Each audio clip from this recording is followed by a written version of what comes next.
Hello viewers, எல்லாருக்கும் வணக்கம். நம்ம இந்த வீடியோவில் 3 நவம்பர் 2025 மார்க்கெட் அப்டேட்டை பார்க்கலாம். அப்புறம் ஸ்டாக்ஸில் எல்லாம் டாப் கெயினர்ஸ், எல்லாம் டாப் லூசர்ஸ், கோல்டு எதுக்காக ரேலி ஆச்சு, இது எல்லா டீட்டெயில்ஸையும் நம்ம இந்த வீடியோவில் பார்க்கலாம். ஃபர்ஸ்ட் வந்து மார்க்கெட் அப்டேட்டை பார்த்துடலாம். நிஃப்டி பார்த்திங்கன்னா 41 பாயிண்ட் வந்து ரேலி ஆகிருக்குது. ஒரு 2 நாள் கரெக்ஷனுக்கு அப்புறமா பார்த்திங்கன்னா நிஃப்டி கொஞ்சமாக ரெக்கவரி ஆகிருக்குது. இந்த ரெக்கவரி வந்து ஏறக்குறைய ரிசல்ட்டு ட்ரிவன் ரெக்கவரியாக தான் இருந்துச்சு. சில ஸ்டாக்ஸோட ரிசல்ட்ஸ் வந்து கொஞ்சம் நல்லாவே வந்ததுனால இந்த ரெக்கவரியை வந்து பார்க்க முடிஞ்சுது. ஸோ நிஃப்டியில் வந்து அண்டர் கரண்ட் பாசிட்டிவாக இருந்தாலும் ரிசல்ட் வந்து நிஃப்டியை வந்து கொஞ்சமாக ப்ரெஷரில் வச்சுருக்குது. நிறைய கம்பெனிஸ் வந்து எதிர்பார்த்த அளவுக்கு ரிசல்ட்டு வழங்காததுனால மார்க்கெட் வந்து கொஞ்சம் ப்ரெஷரில் இருக்குது. இருந்தாலும் இந்த ரிசல்ட் சீசன் முடிஞ்சதும் கண்டிப்பாக வந்து நிஃப்டி வந்து பாசிட்டிவ் சைடில் போகிறதுக்கான வாய்ப்புகள் தான் நிறைய இருக்குது. கோல்டு பார்த்திங்கன்னா 31 பாயிண்ட் வந்து ரேலி ஆகியிருக்குது.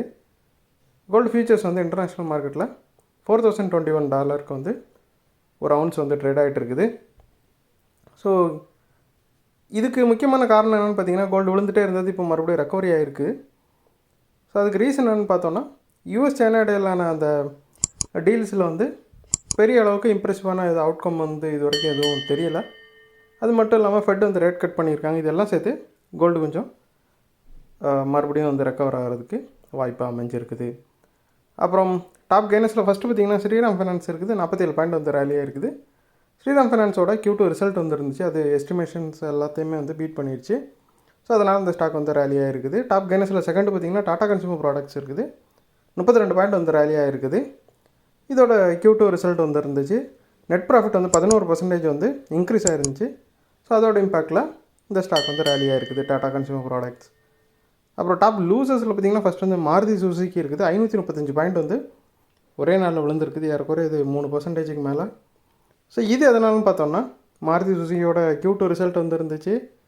அது அந்தளவுக்கு ஃபேவரபுளாக வரல. அதே சமயத்தில் இந்த ரிசல்ட்டுக்கு அப்புறமா ஜெஃப்ரிஸ் ப்ரோக்கரேஜ் வந்து இந்த ஸ்டாக்கை வந்து டவுன்கிரேட் பண்ணியிருக்கிறாங்க. ஸோ இது எல்லாமே வந்து மாருதி விழுறதுக்கு ரீசன் அமைஞ்சுது. அப்புறம் டாப் லூசர்ஸில் செகண்ட் பார்த்திங்கன்னா ஐடிசி இருக்குது. 6 பாயிண்ட் வந்து விழுந்திருக்குது. ஐடிசியோட Q2 ரிசல்ட்டும் வந்து இருந்துச்சு. அதுவும் வந்து பெரிய அளவுக்கு இம்ப்ரெசிவாக இல்லை. ரெவன்யூலாம் பார்த்திங்கன்னா ஒரு 2% வந்து விழுந்துருந்துச்சு ஐடிசியில். ஸோ இதனால் இந்த ஸ்டாக் வந்து இந்த அளவுக்கு 1.5% கிட்ட விழுந்து டாப் லூசர்ஸில் வந்து செகண்ட் இருக்குது. ஸோ இந்த வீடியோவில் உங்களுக்கு கொடுத்த இன்ஃபர்மேஷன்ஸ் எல்லாம் கண்டிப்பாக ஹெல்ப்ஃபுல்லாக இருந்திருக்கும் நான் நம்புகிறேன். இது உங்களோட ஃபியூச்சர் ட்ரேடிங் செஷனுக்கு கண்டிப்பாக ஹெல்ப் பண்ணும். இந்த வீடியோ உங்களுக்கு பிடிச்சிருந்துச்சுன்னா லைக் பண்ணுங்கள், ஷேர் பண்ணுங்கள், மறக்காம சேனலுக்கு சப்ஸ்கிரைப் பண்ணுங்கள். அப்படியே இந்த பெல்லைக்கான கிளிக் பண்ணிங்கன்னா டெய்லி அப்டேட்ஸ் தரம் கிடைக்கும். தேங்க்ஸ் ஃபார் வாட்சிங். Keep supporting. நான் இன்னொரு வீடியோவில் உங்களை சந்திக்கிறேன். தேங்க்யூ.